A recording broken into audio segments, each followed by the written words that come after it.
نحمد نصلی علی رسول الکریم اما بعد فاعوذ باللہ من الشیطان الرجیم بسم اللہ الرحمن الرحیم۔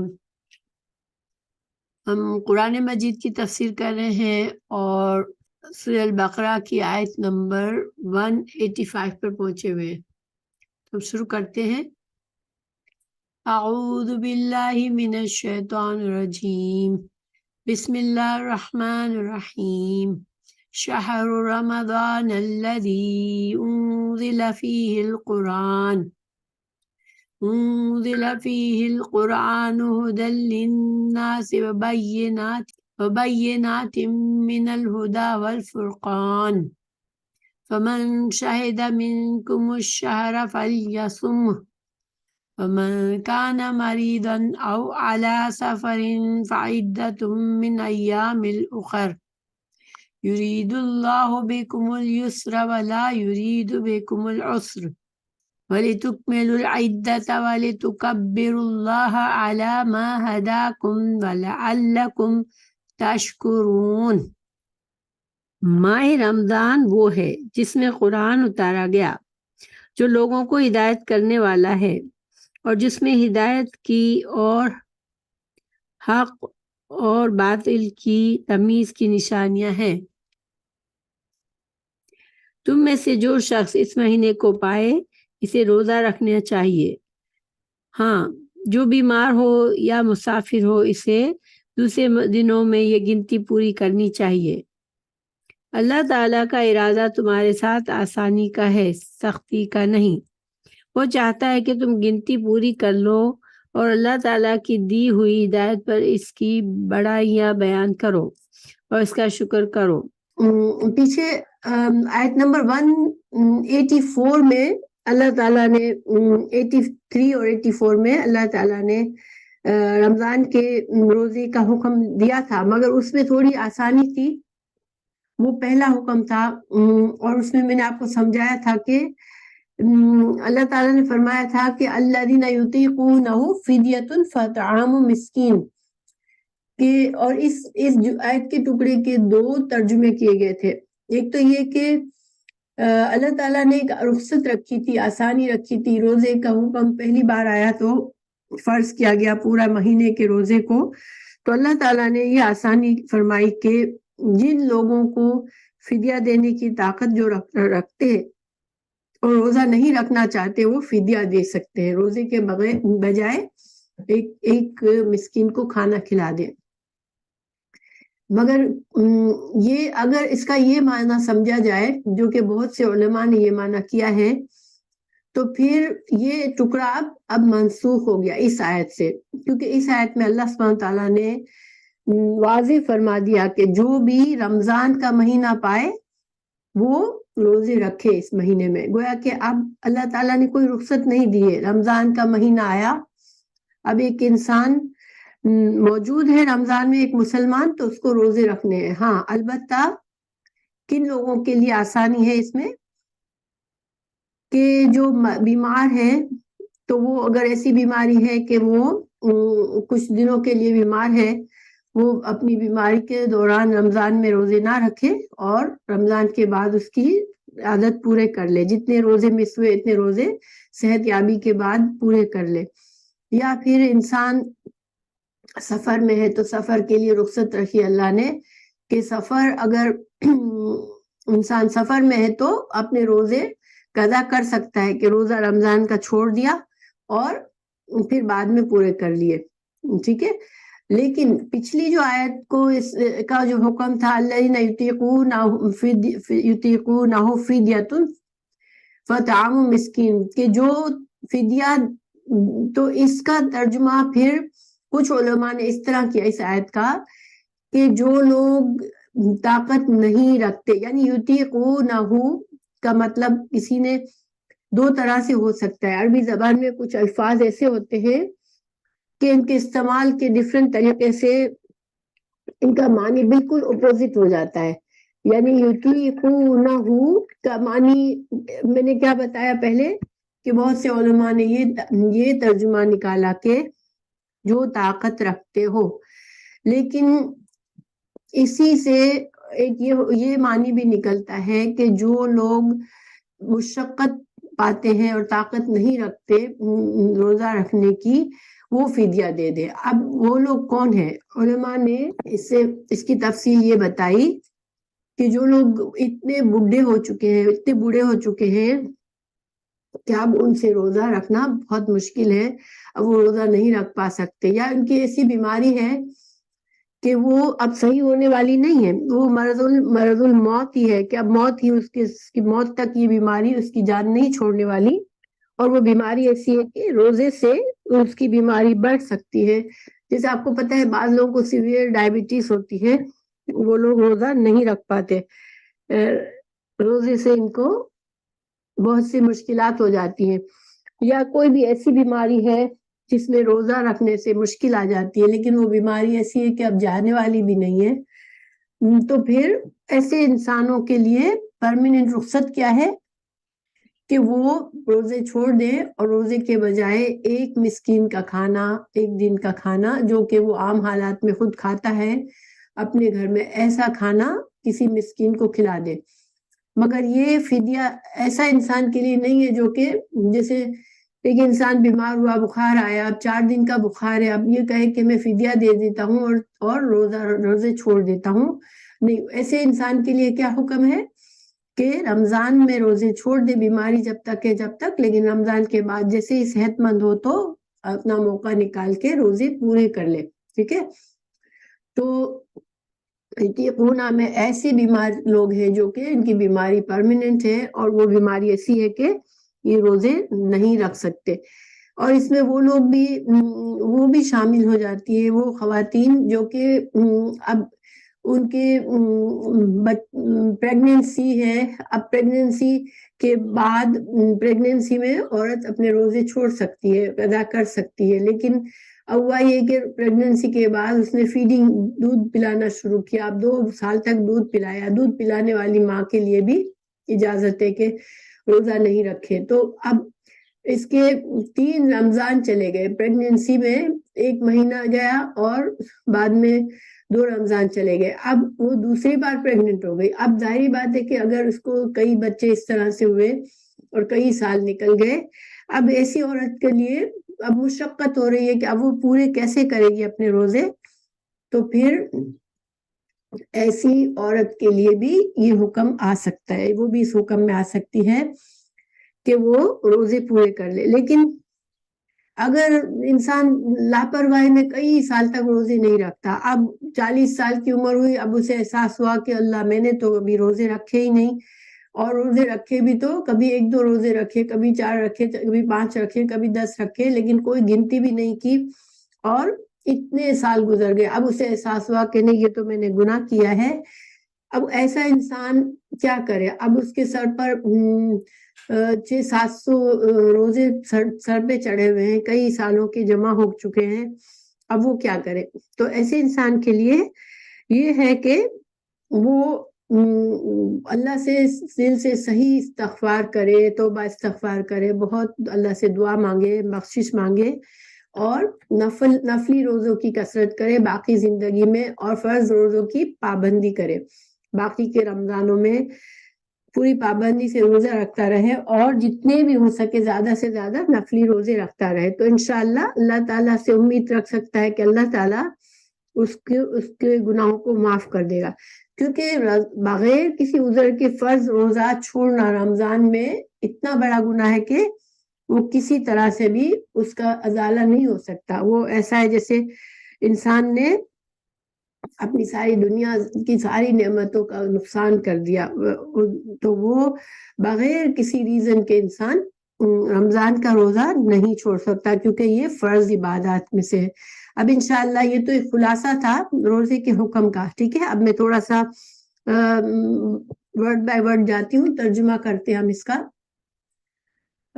شہر رمضان، شہر رمضان، شہر کہتے ہیں مہینہ، تو مہینے کو شہر کیوں کہتے ہیں؟ شہر شین ہارا، شہر کا معنی ہوتا ہے کوئی واضح چیز، کسی چیز کا واضح ہونا، مشہور ہونا، تو مہینوں کو شہر کیوں کہتے ہیں کہ ہر مہینے کی ایک شہرت ہوتی ہے، لوگوں کو معلوم ہوتا ہے کہ ابھی یہ مہینہ چل رہا ہے، ابھی یہ مہینہ چل رہا ہے، تو اس وجہ سے شہر کہلاتے ہیں. ٹھیک ہے، تو شہر رمضان، رمضان کا روٹ ورڈ ہے را میم داد، رمض. تو اس کا لغوی معنی یہ ہے کہ زمین گرم ہو جائے تپش کی وجہ سے، تو انسان کو گرمی کی وجہ سے پیاس لگتی ہے. ٹھیک ہے، تو اس کو رمضا کہتے ہیں. جب زمین ظاہر شہرہ میں پہلے رہتے تھے عرب لوگ، تو جب زمین اتنی تپ جاتی تھی کہ گرمی کی وجہ سے انسان کا گلا سوکھ رہا ہے پیاس سے، تو اس کو رمضا کہتے ہیں. ٹھیک ہے، تو گرم ریت کو رمض کہتے ہیں.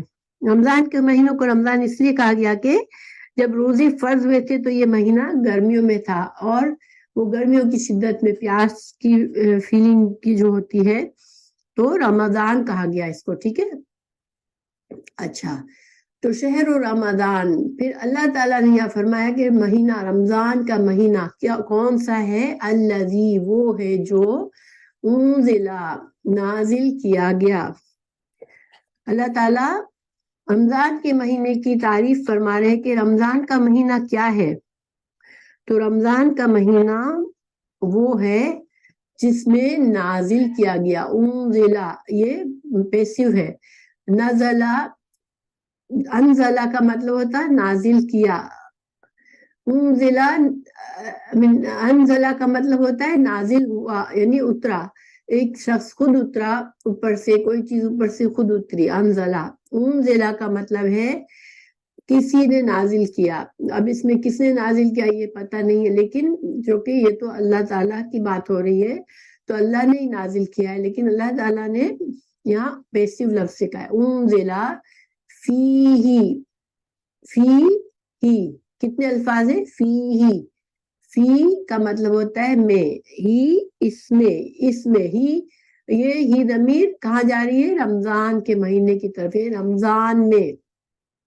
فی ہی القرآن، قرآن نازل ہوا. تو اللہ تعالیٰ نے رمضان کو کیسے انٹروڈیوس کیا؟ رمضان کا انٹروڈکشن کیسے فرمایا؟ اللہ تعالیٰ نے یہ نہیں فرمایا کہ رمضان کا مہینہ وہ ہے جس میں اللہ نے روزے فرض کیے ہیں. اللہ تعالیٰ نے رمضان کی تعریف کیسے فرمائی؟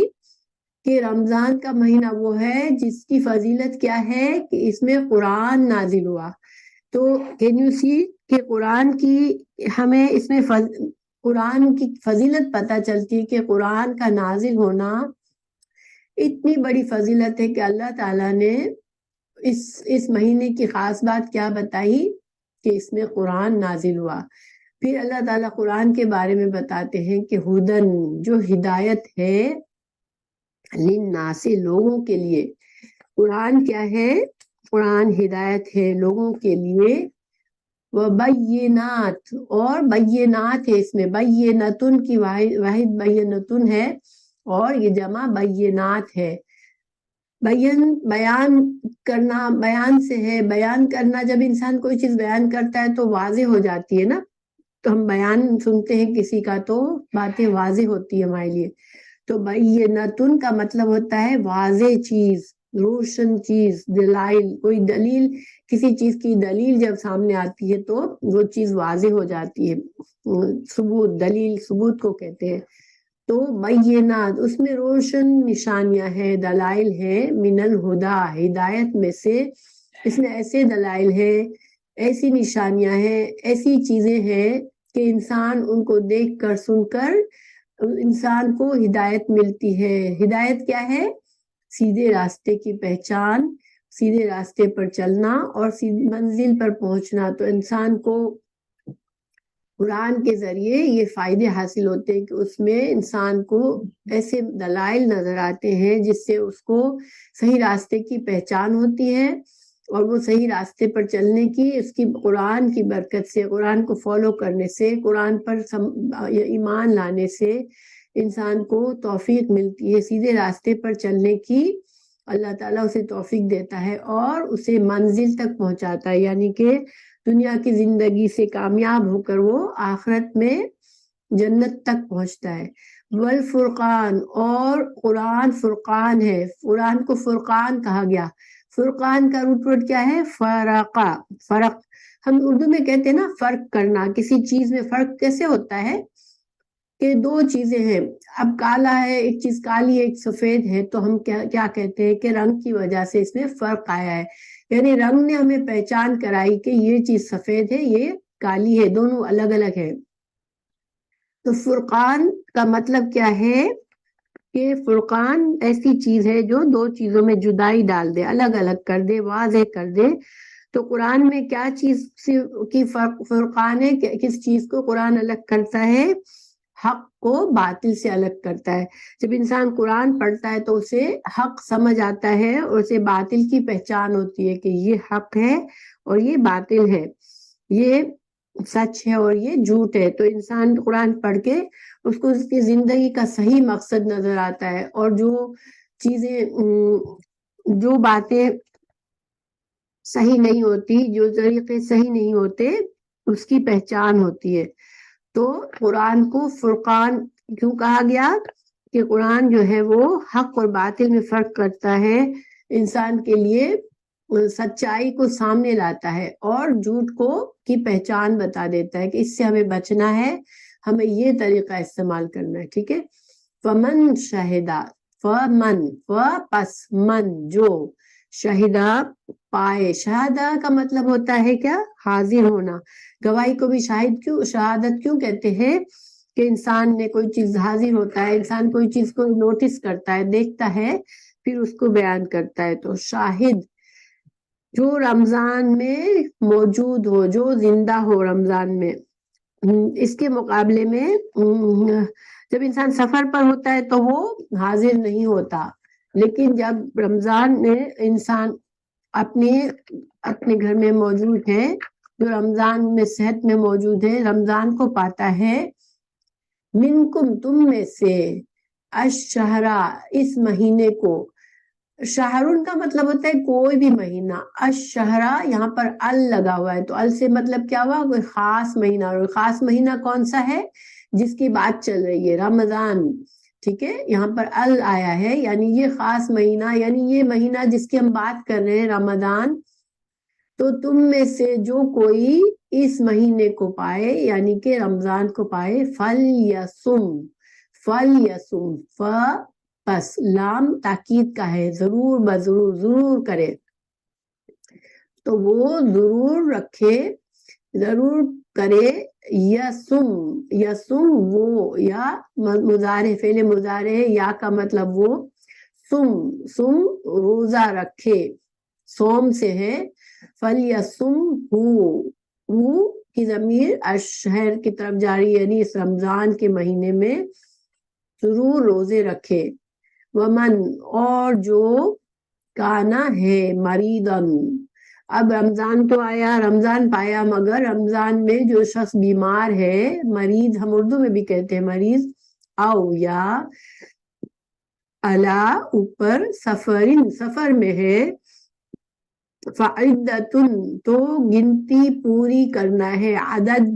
عدد کا کیا مطلب ہوتا ہے؟ کاؤنٹنگ. ٹھیک ہے, ہم 1 2 3 عدد کہتے ہیں عربی میں, اردو میں بھی عدد کہتے ہیں گنتی کو. تو کاؤنٹ کر لے دن, تو عدتن گنتی کو پورا کرے, من سے, ایامن دنوں میں, اخرا دوسرے دنوں میں, رمضان کے اس گنتی کو پورا کرے. تو اب یہاں پر کب پوری کرنی ہے؟ کیا ہم نے رمضان میں روزے مس کیے تو کیا ہمارے پاس کتنا وقت ہے رمضان میں روزے پورے کرنے کا؟ اچھا, فرقان کے بارے میں حق اور باطل کے علاوہ دیکھیں میں تھوڑا سا اور تفصیل دیتی ہوں یہاں پر کہ قرآن جو ہے وہ حق اور باطل کی الگ الگ کرتا ہے, ساتھ ساتھ ہدایت اور گمراہی کی بھی پہچان بتاتا ہے. ٹھیک ہے, ہدایت اور گمراہی میں بھی پہچان بتاتا ہے, اور نیک اور برے لوگوں کی بھی پہچان بتاتا ہے. ٹھیک ہے, جب ہم قرآن کو پڑھتے ہیں, سمجھتے ہیں, قرآن میں نیک اور بد کی پہچان بھی آتی ہے, اور انسان جو ہے اس کے انجام کا فرق بھی بتایا گیا ہے قرآن میں کہ نیک لوگوں کا انجام یہ ہے اور اس کے مقابلے میں بد لوگوں کا انجام یہ ہے. تو یہ ساری چیزوں کا فرق قرآن میں پتہ چلا ہے. کن کن چیزوں کا؟ حق اور باطل کا، ہدایت اور گمراہی کا، نیک اور بد کا، اور اچھے انجام کا اور برے انجام کا. ٹھیک ہے، یہ اس وقت مجھے بتانا تھا، سوری رہ گیا.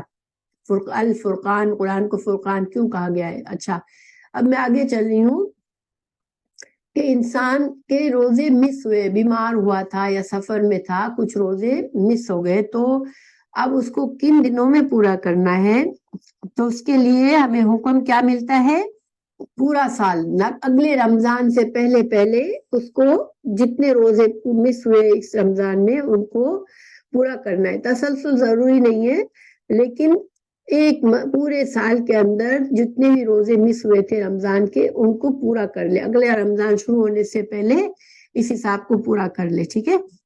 پھر اب یہاں پر دیکھیں، یہاں ہم نے اوپر پڑھا کہ اللہ تعالیٰ نے شہر و رمضان، رمضان کا مہینہ وہ ہے جس میں قرآن نازل ہوا، یعنی اللہ تعالیٰ نے قرآن کو وہ اہمیت بتائی کہ قرآن کی اہمیت کی وجہ سے رمضان کی اہمیت ہے.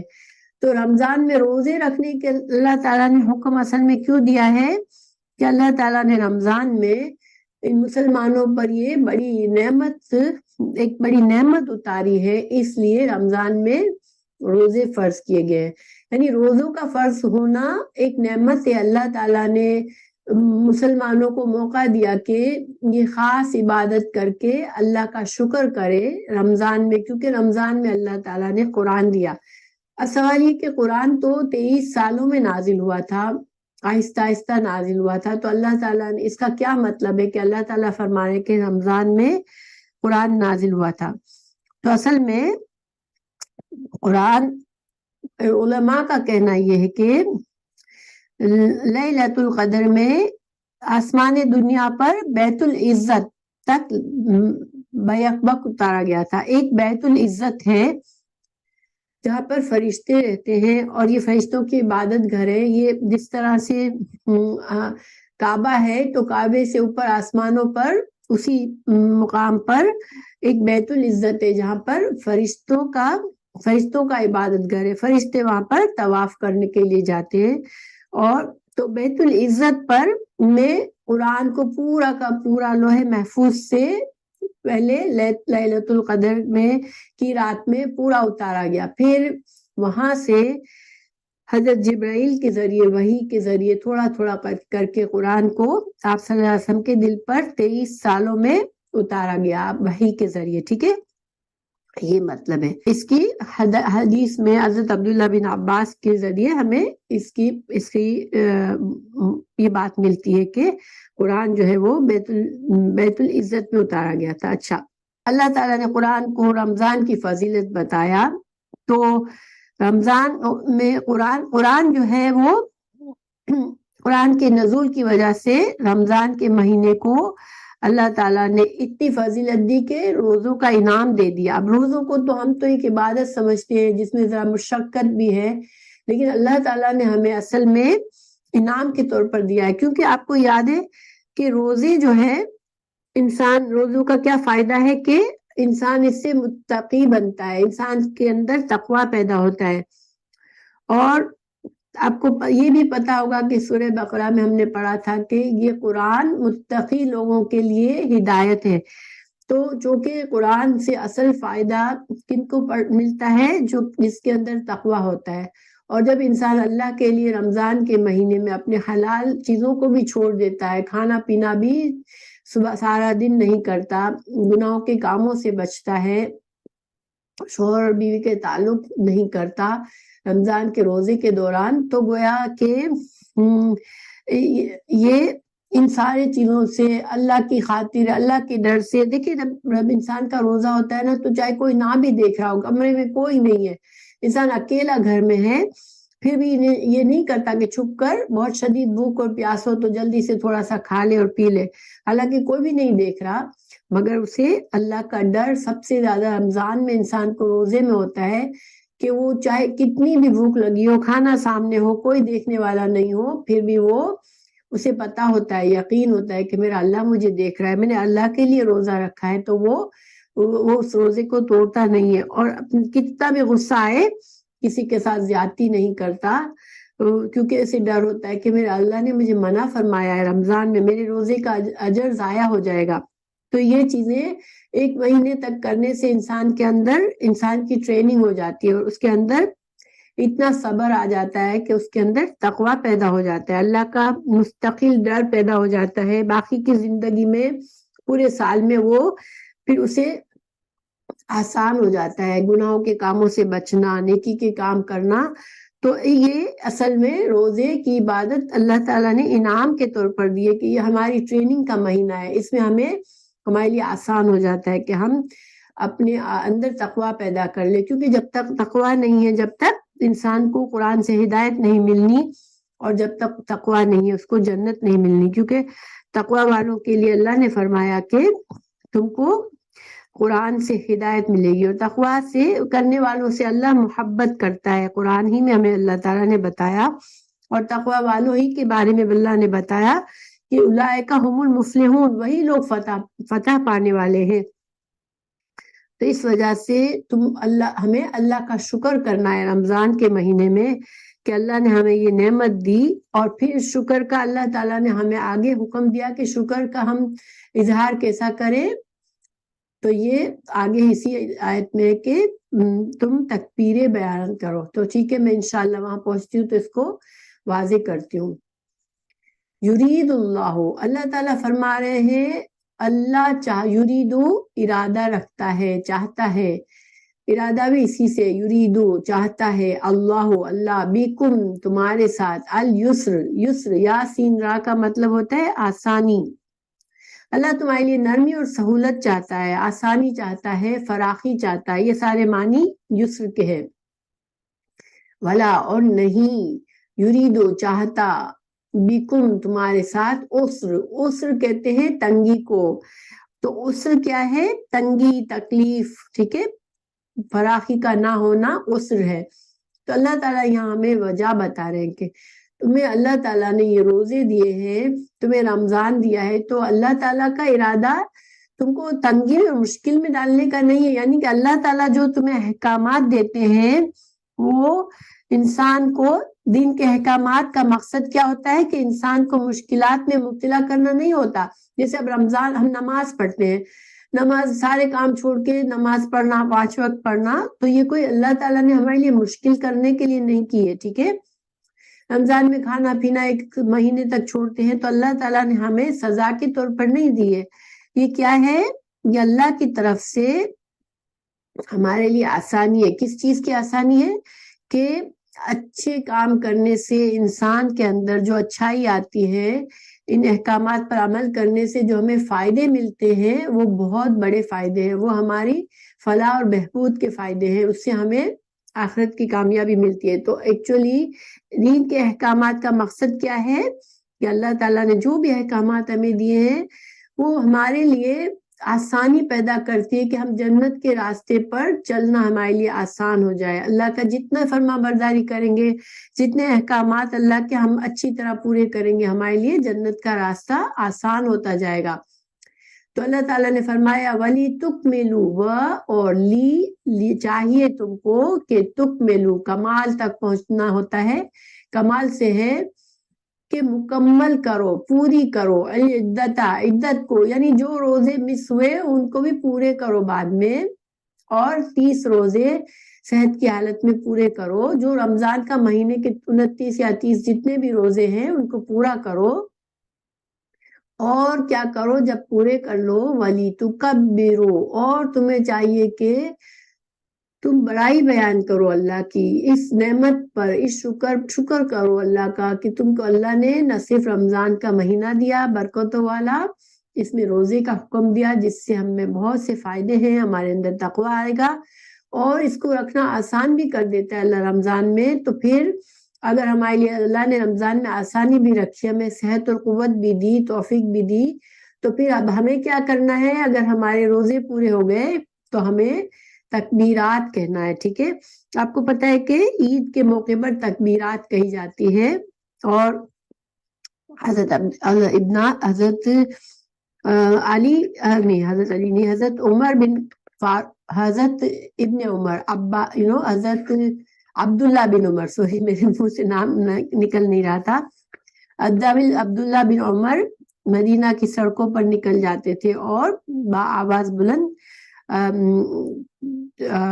اس میں تکبیرات کہتے تھے رمضان کے اختتام پر، عید کے جب عید کی نماز تک تکبیرات کہی جاتی تھی، ٹھیک ہے۔ تو ماہ رمضان کے روزے کی فرضیت اللہ تعالیٰ کو اللہ تعالیٰ نے بندوں پر انعام کی ہے، اور اس توفیق میں روزے پوری طرح ہو جائے تو پھر ہمیں کیا کرنا ہے کہ شکر کے طور پر تکبیرات کہنی ہے۔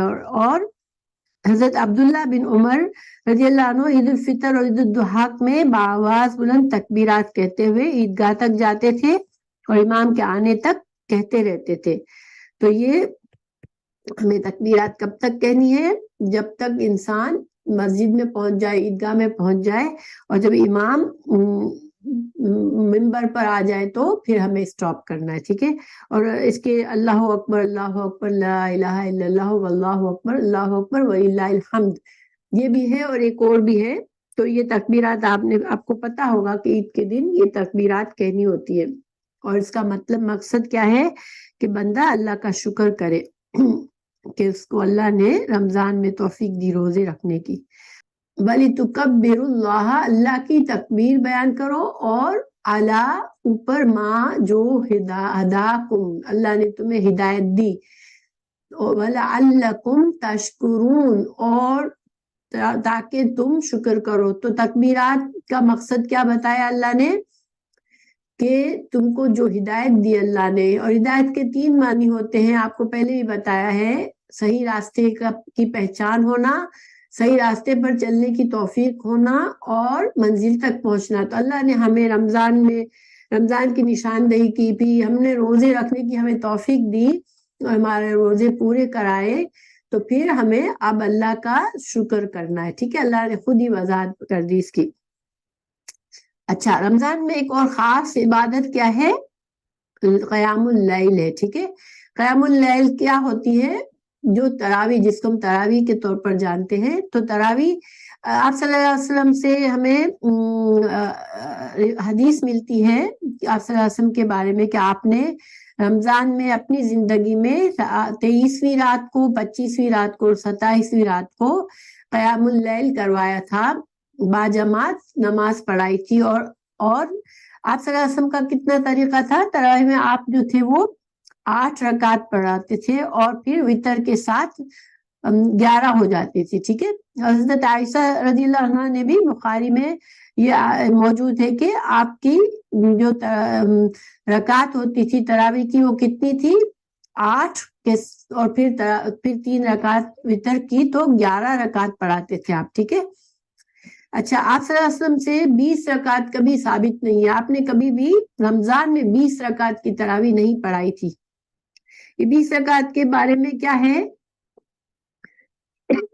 انسان کو اگر 20 رکعت ہم پڑھتے ہیں تو ہمارے دل میں ہم نے کیا سوچنا ہے کہ مسنون رکعت جو آپ نے پڑھی تھی وہ تو 8 + 3 ہی تھی، یعنی 11، ہم 20 جو ہے، باقی کے جو نفل ہیں وہ ہم نفل سمجھ کر پڑھ سکتے ہیں، اس میں ممانعت کوئی نہیں ہے۔ لیکن اگر ہمیں سنت کے طریقہ پر چلنا ہے تو ہمیں کیا کرنا چاہیے کہ 8 رکعت 2 کر کے پڑھیں، پھر 2 رکعت اور پھر 1 رکعت کر کے وتر کی 3 رکعت پوری کر لیں، ٹھیک ہے۔ یہ قیام اللیل ہے، اور اسی کو تہجد کہا گیا۔ جب رمضان میں کے علاوہ ان آیات کو پڑھتے ہیں تو اس کو تہجد کہا گیا۔ تو تہجد، قیام اللیل، تراویح سب ایک ہی نماز ہے، رات کی نماز ہے، ٹھیک ہے۔ اور اس کا جو مسنون طریقہ ہے، یعنی کہ جو حدیث سے ثابت ہے، وہ کتنے رکعت ہے ٹوٹل؟ 2 کر کے 8 اور پھر 3 رکعت۔ اور رمضان کی ایک اور دوسری خاص عبادت کیا ہے کہ قرآن کا دور قرآن کرنا، کیونکہ آپ صلی اللہ علیہ وسلم نے ہر رمضان میں حضرت جبرائیل علیہ السلام کے ساتھ دور قرآن کرتے تھے، اور جس سال آپ نے وفات پائی اس سال میں 2 مرتبہ دور قرآن کیا تھا آپ نے۔ تو دور قرآن کرنا رمضان میں یہ بھی رمضان کی خاص عبادتوں میں سے ہے۔ انسان کو اپنا پورا قرآن کم از کم اگر سارا سال نہیں پورا کرتے تو رمضان میں ایک قرآن پڑھنا ضرور کوشش کرنی چاہیے، ٹھیک ہے۔ تو اس کے علاوہ بھی رمضان میں جو خاص چیز ہے وہ دعا ہے۔ رمضان میں آپ صلی اللہ علیہ وسلم نے حدیث ہے کہ افطار کے وقت جو ہے وہ دعا کی قبولیت کا وقت ہوتا ہے۔ اسی طرح جو قیام اللیل کرتے ہیں، تہجد کا وقت ہوتا ہے، فجر سے تھوڑی پہلے سحری کا جو ٹائم ہوتا ہے وہ بھی دعا کی قبولیت کا ٹائم ہے۔ اور رمضان میں دعا بھی کثرت سے کرنی چاہیے، افطار کے وقت بھی اور قیام اللیل میں بھی۔ اور اس کے علاوہ عام حالات میں بھی جمعے کے بعد، جمعے والے دن عصر کی نماز کے بعد بھی دعا کی قبولیت کا ٹائم ہوتا ہے۔ تو رمضان سے دعا کا بھی خاص تعلق ہے، اور یہ ہمیں کیسے پتہ چلے گا؟ اگلی آیت سے پتہ چلے گا کہ رمضان میں قرآن کا سے رمضان سے دعا کا بھی خاص تعلق ہے، ٹھیک ہے۔ تو اللہ تعالیٰ نے فرمایا وَإِذَا، اور جب، سَأَلَكَ، سَأَلَ سوال کرے، کا تجھ سے یعنی رسول اللہ صلی اللہ علیہ وسلم سے، عبادی میرے بندے، عباد اور یا سے مطلب میرا، یہ یا ضمیر ہے متکلم کی، اگر میرے بندے آپ سے سوال کریں انی، انی میرے بارے میں، یا پھر میرے کے لیے ہے۔ آپ صلی اللہ علیہ وسلم سے اللہ تعالیٰ فرما رہے ہیں کہ اگر اے رسول آپ سے میرے بندے سوال کریں میرے بارے میں، یعنی کہ کیا میں سنتا ہوں، میں کیا باتیں لوگوں کی دعائیں سنتا ہوں، تو آپ فرما دے فَإِنِّي، پس انی بے شک میں، قریب میں قریب ہوں، میں بندوں کے بہت قریب ہوں، اجیبو جواب سے ہے، جواب دیتا ہوں، یعنی کہ دعائیں قبول کرتا ہوں، دعوی پکار، دعا، الداعی پکارنے والے کی، اذا جب دعانی، یہاں پر یا تھا، مجھے پکارے۔ تو اللہ تعالیٰ نے فرمایا کہ میرے بندوں سے آپ فرما دے کہ میں قریب ہوں اور میں ان کی دعائیں سنتا ہوں جب وہ مجھ سے دعا مانگتے ہیں۔ تو قریب کا کیا مطلب ہے؟ دیکھیں قریب جو ہے، ہم قریب کا مطلب جانتے ہیں کہ کسی سے فاصلہ نہ ہونا، تو یہاں اللہ سے قربت کا کے 3 درجے ہوتے ہیں۔ خود مرتبے کے لحاظ سے انسان کا مرتبہ اتنا بلند ہو جاتا ہے کہ وہ اللہ کے مقرب بندوں میں شامل ہو جاتا ہے، یا قرب کا مطلب ہوتا ہے فاصلے کے اعتبار سے قریب ہونا، اور قربا رشتہ داروں کو بھی اقربا کیوں کہتے ہیں کہ وہ ہمارے بلڈ کے لحاظ سے، ہمارے رشتوں کے لحاظ سے قریب ہوتے ہیں۔ تو بہرحال اللہ تعالیٰ کا قریب ہونا کیا ہے؟ اللہ تعالیٰ دیکھیں اپنے عرش پر ہے، ٹھیک ہے، یہ ہمیں قرآن اور حدیث سے دلائل ملتے ہیں کہ اللہ کا وجود اپنے عرش پر ہے۔ اللہ تعالیٰ جو ہے وہ اپنے علم اور قدرت کے لحاظ سے ہمارے قریب ہوتا ہے۔ اللہ کا علم اتنا ہے کہ اللہ ہمارے اندر کے دل کے اندر کے وسوسوں تک کو بھی اللہ تعالیٰ محسوس کر لیتا ہے۔ اللہ تعالیٰ ہمیں ہمارے اللہ تعالیٰ نے فرمایا قرآن میں وَنَحْنُ أَقْرَبُ إِلَيْهِ مِنَ الْحَبْلِ الْوَرِيدِ، کہ ہم انسان سے اس کی شہرک سے زیادہ قریب ہے۔ وہ اللہ کا علم اتنا وسیع ہے، وہ خالق ہے، وہ ہمارے دلوں کے اندر چھپے ہوئے راز بھی جانتا ہے، ٹھیک ہے۔ تو اللہ تعالیٰ کا وجود کہاں ہے؟ وہ اپنے عرش پر مستوی ہے۔ اللہ تعالیٰ، صحیح عقیدہ یہ ہے کہ اللہ اپنے عرش پر مستوی ہے۔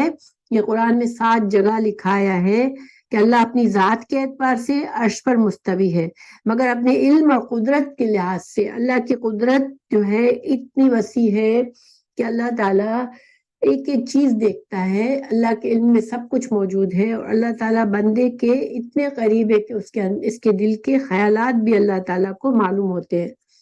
تو اب اللہ تعالیٰ یہاں فرما رہے ہیں کہ میں جواب دیتا ہوں جب بندے مجھے پکارتے ہیں، جب مجھ سے دعا کرتے ہیں تو میں جواب دیتا ہوں۔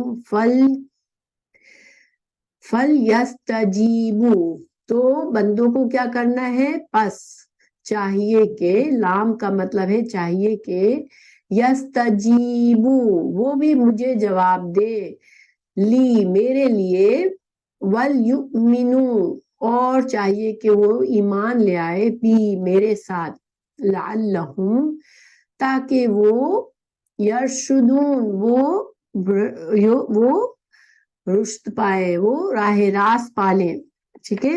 رشد کا مطلب ہوتا ہے ایسی صلاحیت جس سے انسان معاملات کو سمجھنے لگے، تو اللہ کے احکامات پر چل کر انسان کے اندر اپنی زندگی کا اصل مقصد پتہ چل جاتا ہے، تو وہ اس کو رشد راہ راست مل جاتی ہے، ٹھیک ہے۔ تو اب یہاں پر کیا پتہ چلا، ٹھیک ہے۔ پہلی بات، رمضان کے روزے کے حکم کے ساتھ ساتھ یہ آیت کا کیا مقصد ہے، تو یہاں پر علماء نے کیا کہا کہ ہمیں بہت سے احکامات دیے۔ دیکھیں پچھلے اگر ہم دیکھیں سورہ بقرہ میں، تو پچھلے کافی دیر سے ہمیں اللہ تعالیٰ احکامات فرما رہے ہیں۔ پہلے ہمیں اللہ تعالیٰ نے قصاص کا حکم بتایا، ٹھیک ہے، کہ قتل کے بعد قصاص کا حکم بتایا، پھر اللہ تعالیٰ نے وراثت کا وصیت کا حکم بتایا، پھر اللہ تعالیٰ نے روزوں کا حکم دیا۔ تو اللہ تعالیٰ نے ہمیں یہاں پر فوراً دعا کا کیوں بتایا کہ میں قریب ہوں، کہ انسان جب محنت کرتا ہے، اللہ کے احکامات کو پورا کرتا ہے، مشقت اٹھاتا ہے، تو اللہ تعالیٰ نے ایک طرح سے تسلی دی کہ میرے بندو تم جو کچھ کر رہے ہو میں قریب ہوں، میں دیکھ رہا ہوں، میرا علم، مجھے علم ہے ہر چیز کا، اور جب تمہیں مشکل آئے تو تم مجھے پکارو، میں تمہاری دعا قبول کرتا ہوں۔ تو انسان ہدایت کے لیے بھی دعا کر سکتا ہے، انسان کو مشکل لگے اللہ کے احکامات کو پورا کرنے کے لیے، تب بھی وہ اللہ سے دعا کر سکتا ہے۔ تو دعا کے بارے میں تھوڑا سا میں آپ لوگوں کو بتاؤں گی کہ دعا کیا ہے، ٹھیک ہے۔ دعا جو ہے اس کا لفظی معنی کیا ہے، طلب کرنا، بلانا، ٹھیک ہے، ہم کسی کو بلائیں، طلب کریں، پکارنا، مدد چاہنا، درخواست کرنا، ترغیب دینا کسی چیز کی، یہ ساری چیزیں، سارے معنی کیا ہے، دعا کے سارے معنی ہے، ٹھیک ہے۔ تو جب انسان عربی میں کہتا ہے دعوت اللہ، میں نے اللہ سے برکت کی درخواست کی، ٹھیک ہے۔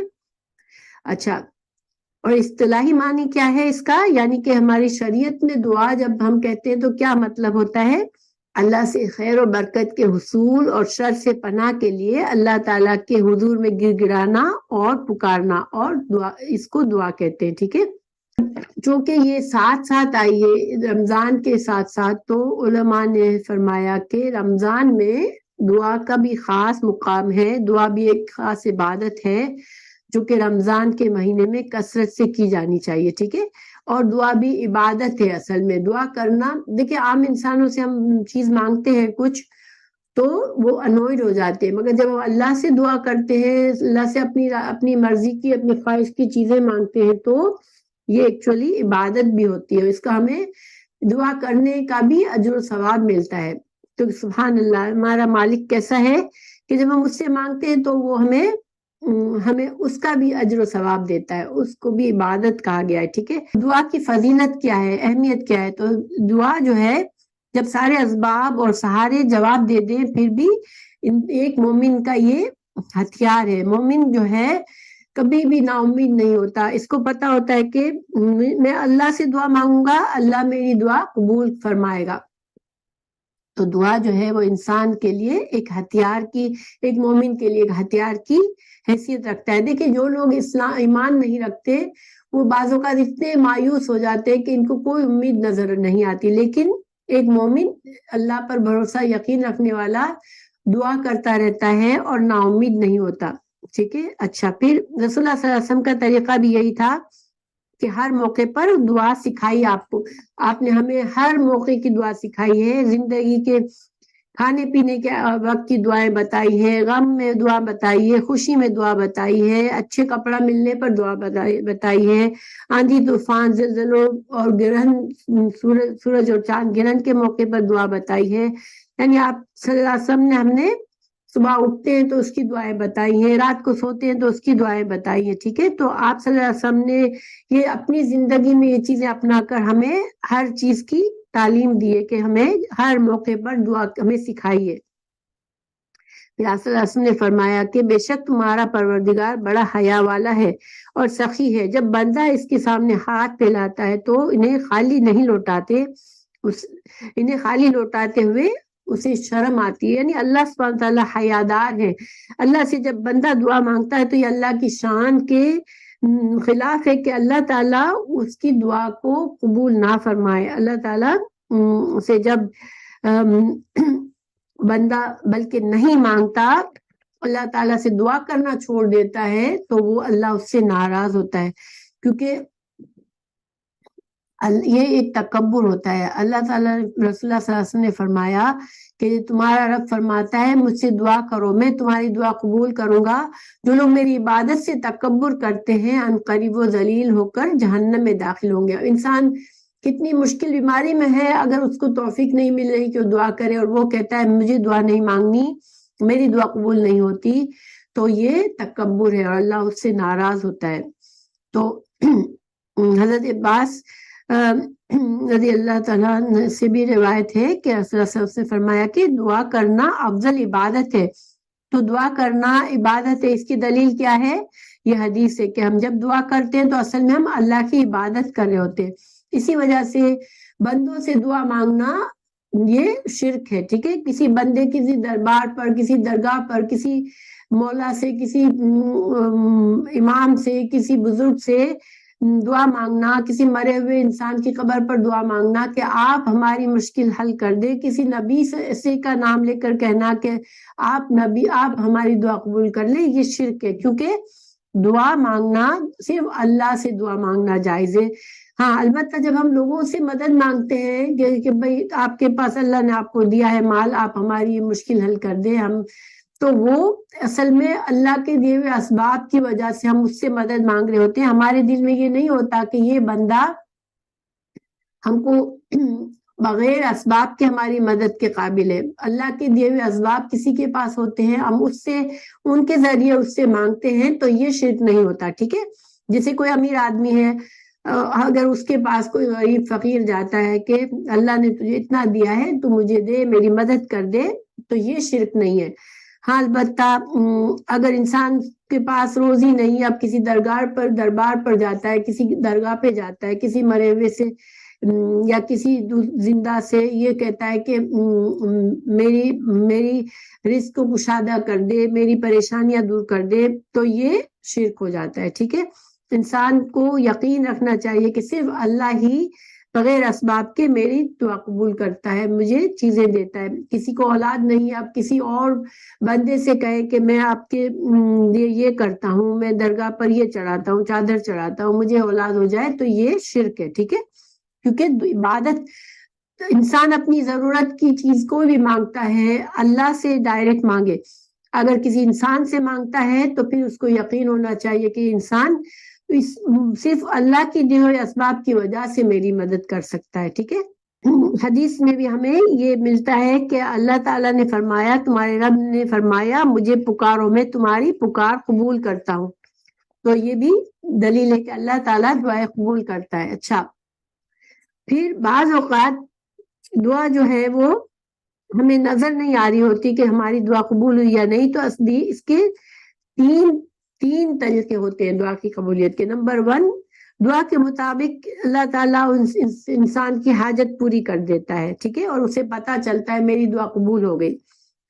یا پھر اللہ تعالیٰ اس دعا کو آخرت کے لیے ذخیرہ کر دیتا ہے، یعنی انسان نے دعا مانگی، اس کو دعا بظاہر ہمیں اس کی زندگی میں ایسے لگا میری دعا پوری نہیں ہوئی، مگر آخرت میں جب اس کو اللہ تعالیٰ نے آخرت کے لیے بچا لیا ہوتا ہے، اس کو آخرت میں اس دعا کی اجر ملتی ہے، اس کے درجات بلند ہوتے ہیں۔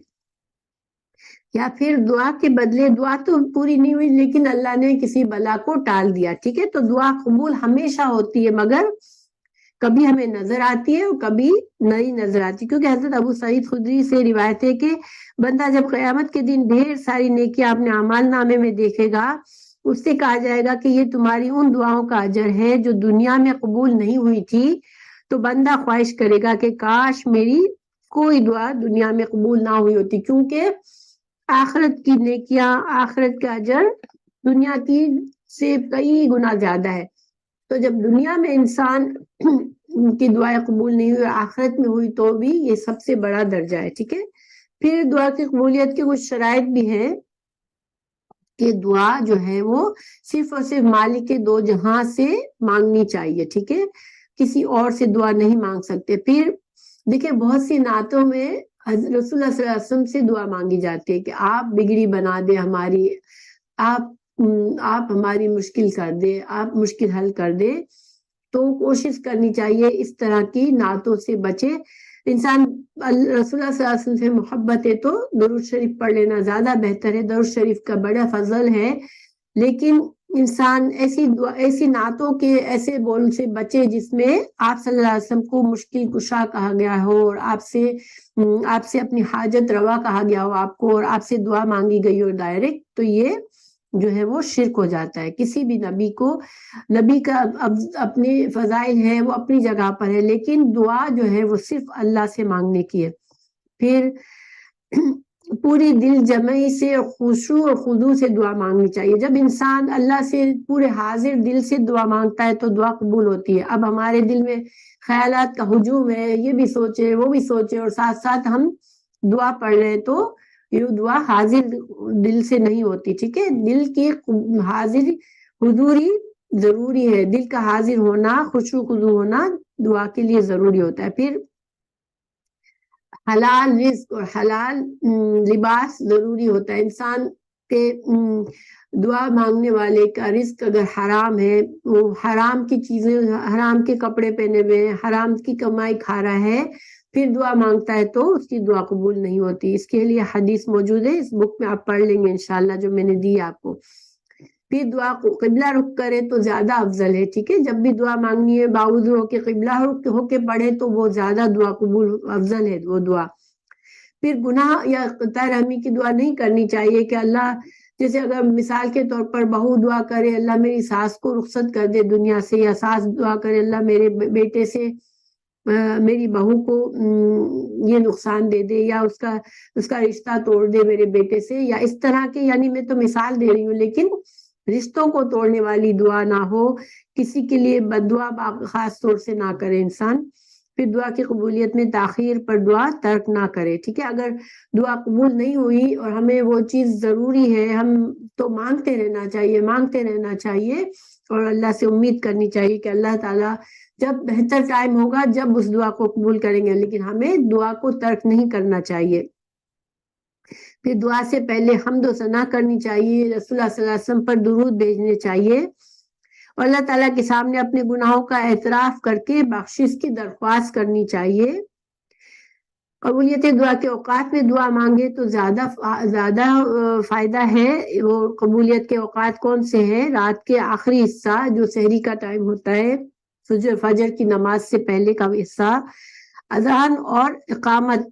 اذان ہوئی تو اذان کے فوراً بعد دعا کرے انسان، تو اقامت جب تک کہ امام اقامہ نہیں ہوتا نماز کا، اس دوران کا وہ ٹائم بھی دعا کی قبولیت کا ہوتا ہے۔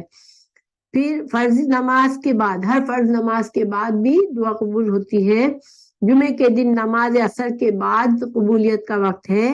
پھر نفلی نماز کے سجدے میں انسان، فرض نماز میں تو مسنون دعائیں پڑھتے ہیں ہم سجدے میں بھی، لیکن نفلی نماز کے سجدے میں ہم اپنے دل کی دعائیں مانگ سکتے ہیں۔ بارش جب ہو رہی ہو اس وقت بھی دعا مانگ سکتے ہیں، وہ بھی قبولیت کا وقت ہوتا ہے۔ اور زمزم پیتے وقت بھی، جب ہم حج و عمرہ کے لیے جاتے ہیں اور زمزم پیتے ہیں تو اس وقت بھی دعا مانگتے ہیں تو قبول ہوتی ہے۔ اور عام طور پر کوشش یہ کرنی چاہیے کہ آپ صلی اللہ علیہ وسلم نے جو مسنون دعائیں ہمیں سکھائی ہیں وہ دعائیں زیادہ مانگنی چاہیے۔ بہت سے ایسے دعائیں، چھپی ہوئی دعائیں ملتی ہیں، گنج العرش اور دعائے نور اور دعائے حبیب اور دعائے گنج العرش اور دعائے منزل، اس طرح کی دعائیں مانگنے میں کبھی کبھی ان دعاؤں میں شرکیہ باتیں بھی ہوتی ہیں، تو ہمیں کوشش کرنی چاہیے کہ اپنے دل میں جو خواہش ہے اس کو سادہ لفظوں میں، اگر ہمیں دعا نہیں آتی کوئی اور، تو اپنے دل کی خواہشات اللہ کے سامنے اپنے سادہ لفظوں میں مانگے، اور جو آپ صلی اللہ علیہ وسلم نے مسنون دعائیں سکھائی ہیں وہ مانگے، بجائے اس کے کہ چھپی چھپائی دعائیں جو ملتی ہیں، دعائے نور اور دعائے حبیب اور دعائے گنج العرش اور دعائے منزل، اس طرح کی جو بکلیٹس ملتی ہیں چھپی ہوئی، ان میں یہ دیکھنا ہے کہ وہ حدیث صحیح حدیث سے کوئی دعا ہے تو مسنون ہے، ورنہ اس طرح کی جو دعائیں چھپی چھپائی ملتی ہیں اس میں بعض اوقات ایسی باتیں ہوتی ہیں جو کہ شرکیہ باتیں ہو جاتی ہیں، اس سے بچنا چاہیے۔ بعض اوقات انسان جو ہے انسان گناہ یا قطع رحمی کی دعا نہ ہو، ٹھیک ہے، کیونکہ جب انسان کسی کے لیے بد دعا کرتا ہے، کسی کی رشتوں کے توڑنے کے لیے بد دعا کرتا ہے تو یہ اس کے لیے بلکہ اس کو گناہ ملتا ہے۔ اور دعا کے رزلٹ کے لیے انسان کو بے چین اور جلد بازی نہیں کرنی چاہیے، ٹھیک ہے، کہ دعا میری قبول کیوں نہیں ہوئی، اس طرح نہیں کرنا چاہیے، صبر کرنا چاہیے اور اللہ پر بھروسہ کرنا چاہیے۔ پھر اس کے لیے حدیث بھی ہے کہ رسول اللہ صلی اللہ علیہ وسلم نے فرمایا کہ تم میں سے ایک کی دعا قبول ہوتی رہتی ہے جب تک کہ وہ جلد بازی نہ کرے۔ تو صحابہ نے پوچھا جلد بازی کیا ہے؟ تو آپ نے فرمایا کہ وہ کہتا ہے کہ میں نے اللہ سے دعا کی لیکن اللہ نے میری دعا قبول نہیں کی۔ کبھی بھی اس طرح کے الفاظ نہیں استعمال کرنے چاہیے، اللہ سے امید رکھنی چاہیے کہ اللہ نے ضرور کی ہے دعا میری اور قبول کرے گا ضرور۔ اور دعا کی قبولیت میں تاخیر ہو تو دعا کو چھوڑ نہیں دینا چاہیے کہ میں نہیں مانگتا، اللہ تعالیٰ میری دعائیں تو سنتا ہی نہیں ہے، اس طرح نہیں کرنا چاہیے۔ انسان کو اللہ پر بھروسہ رکھنا چاہیے، پھر پورا یقین ہونا چاہیے کہ جب میں دعا مانگتا ہوں اللہ تعالیٰ ضرور قبول فرمائے گا۔ حضرت ابو ہریرہ سے روایت ہے کہ تم میں سے کوئی شخص یوں نہ کہے کہ یا اللہ اگر تو چاہے تو مجھے بخش دے، ایسے چاہیے کہ اسے چاہیے پختہ امید کے ساتھ دعا کرے، یعنی گناہ کے استغفار کے لیے بیٹھا ہے انسان، اب کہتے ہیں اللہ اگر تو چاہے، تیری مرضی اگر ہے تو تو مجھے بخش دے، تو میرے گناہ معاف کر دے، مگر یہ صحیح طریقہ نہیں ہے۔ اللہ کا چاہنا، جب بندے کو بھروسہ ہونا چاہیے کہ میں مانگ رہا ہوں، میں اللہ سے بخشش مانگ رہا ہوں، اللہ ضرور دے گا، یہ نہ کہے کہ اللہ تو اگر چاہے تو بخش دے، کیونکہ اللہ کا ہم دعا کرتے ہیں تو اللہ تعالیٰ کو کوئی مجبور نہیں کر سکتا، اللہ تعالیٰ ہماری دعائیں قبول کرنے میں اللہ کے لیے کوئی رکاوٹ نہیں ہے، ٹھیک ہے۔ اللہ تعالیٰ سے قبولیت کی امید رکھتے ہوئے اپنی حاجت طلب کرنی چاہیے۔ یہ کہنا کہ اگر تو چاہے اللہ کی شان کے خلاف ہے، اس لیے ناپسندیدہ ہے، کیونکہ سب کچھ دینے والا تو وہی ہے، اور اس عزم کے ساتھ مانگنا چاہیے کہ اگر تو میری دعا قبول نہیں کرے گا تو میرا تو تیرے سوا کوئی در ہے ہی نہیں، ٹھیک ہے۔ انسان کو اس طرح دعا مانگنی چاہیے۔ پھر یہ دعا کرنا درست ہے کہ اگر فلاں چیز میرے لیے بہتر ہو تو مجھے عطا کرے۔ ہاں، ہم اللہ سے بعض اوقات اللہ مجھے گاڑی چاہیے، اللہ مجھے یہ بنگلہ چاہیے، اللہ مجھے یہ گھر چاہیے، اس طرح کے بجائے یہ دعا کرنا بہتر ہے کہ اللہ فلاں چیز میرے لیے بہتر ہے تو مجھے تو دے دے، کیونکہ اللہ تعالیٰ ہی جانتا ہے کہ ہمارے لیے کون سی چیز بہتر ہے۔ بعض اوقات انسان کو کسی جگہ رشتہ کرنا ہوتا ہے، اب وہ دعا کرتے ہیں اللہ اس بندے سے میرا رشتہ کرا دے، نہیں، یہ بہتر ہے کہ دعا اس طرح کرے انسان کہ اللہ میرے حق میں بہتر ہے تو میرے لیے یہ رشتہ کرا دے، ٹھیک ہے، اور اس میں خیر اور بھلائی کر دے، کیونکہ دعائے استخارہ بھی یہی ہے۔ جب ہم دعائے استخارہ، نماز استخارہ کرتے ہیں تو اصل میں ہم اللہ سے خیر مانگ رہے ہوتے کہ اللہ میں یہ چیز چاہ رہی ہوں مگر اس میں بہتری ہے میرے لیے تو میرے لیے پوری کر دے، ورنہ اس کام میں بہتری کر دے جو میرے لیے بہتر ہے، ٹھیک ہے۔ تو انسان استخارہ کرنا اچھی چیز ہے، جو مسنون استخارہ کی دعا ہے اور مسنون طریقہ ہے، اس سے استخارہ کرنا اچھی بات ہے۔ پھر حلال رزق کی کوشش کرے، حرام چیزوں کو چھوڑ دے تاکہ، اور گناہ کو چھوڑ دے، گناہ گار اور حرام چیزوں سے انسان کی دعائیں پھر قبول ہونے میں رکاوٹ آتی ہے۔ اور اللہ سے رغبت اور گڑ گڑانا چاہیے، دعا میں بہت رو کر گڑ گڑا کر دعا مانگنا اچھا ہے، کیونکہ اللہ تعالیٰ نے فرمایا انبیاء کے بارے میں کہ انہم کانوا یسارعون فی الخیرات ویدعوننا رغبتا ورہبا وکانوا لنا خاشعین، کہ یہ انبیاء، سورہ انبیاء میں اللہ تعالیٰ نے فرمایا کہ بہت سے انبیاء کے حالات بیان کیے، پھر فرمایا کہ فلاں کی دعا ہم نے قبول کی، فلاں کی دعا ہم نے قبول کی، پھر آخر میں فرمایا کہ بے شک یہ لوگ خیر کے کاموں میں سبقت کرنے والے تھے اور ہم سے امید اور ڈر کے ساتھ، خشوع اور خضوع کے ساتھ دعا کرتے تھے۔ یہ اللہ تعالیٰ نے سورہ انبیاء میں بہت سے انبیاء کی خصوصیت بتائی کہ وہ ایک تو نیکی کے کاموں میں بہت زیادہ آگے بڑھنے والے تھے، اور دوسرے جب دعا مانگتے تھے تو بہت خشوع و خضوع کے ساتھ اللہ سے گر گرا کر دعا مانگتے تھے اور امید کے ساتھ دعا کرتے تھے. تو چونکہ انبیاء کا یہ طریقہ ہے جس کی اللہ نے تعریف فرمائی، تو اس کا مطلب کیا ہے کہ ہمیں بھی یہ کرنا چاہیے. پھر امت کا ایک فریضہ ہے، مسلمان امت کے لیے ایک فرض ہے کہ وہ خود بھی نیکی کے کام کرے، اس کے علاوہ دوسروں کو بھی نیکی کا حکم دے، اچھی بات کو پھیلائے، برائی سے روکے. تو جب انسان یہ کام کرتا ہے، ساری دیکھیں ایک مسلمان معاشرے میں اگر کوئی بھی کسی امر بالمعروف اور نہی عن المنکر چھوڑ دیتا ہے، کسی کو اچھائی کا حکم دینا، برائی سے روکنے کا کام چھوڑ دیتا ہے، پورا معاشرہ کہتا ہے ہم تو اپنی دنیا میں رہتے ہیں، ہم کیوں دوسروں کے بارے میں دوسروں کی فکر کریں. تو پھر اس میں اللہ تعالی سزا کے طور پر پھر دعا قبول نہیں فرماتے. تو ایک اسلامی معاشرے میں اس کی کوشش کرتے رہنا چاہیے کہ امر بالمعروف یعنی نیکی کا حکم دینا اور گناہوں سے منع کرنا، یہ کام جو ہے وہ ہماری اس امت کا فریضہ ہے اور اس کام کو کرنا چاہیے. ورنہ پھر حدیث ہے کہ قسم ہے ذات کی جس کی جان ہاتھ میں میری جان ہے، تم اچھائی کا حکم دیتے رہو اور برائی سے منع کرتے رہو، ورنہ اللہ تم پر ایک عذاب مسلط کر دے گا، اور اس عذاب کی صورت یہ ہوگی کہ تمہاری دعائیں قبول نہیں ہوگی.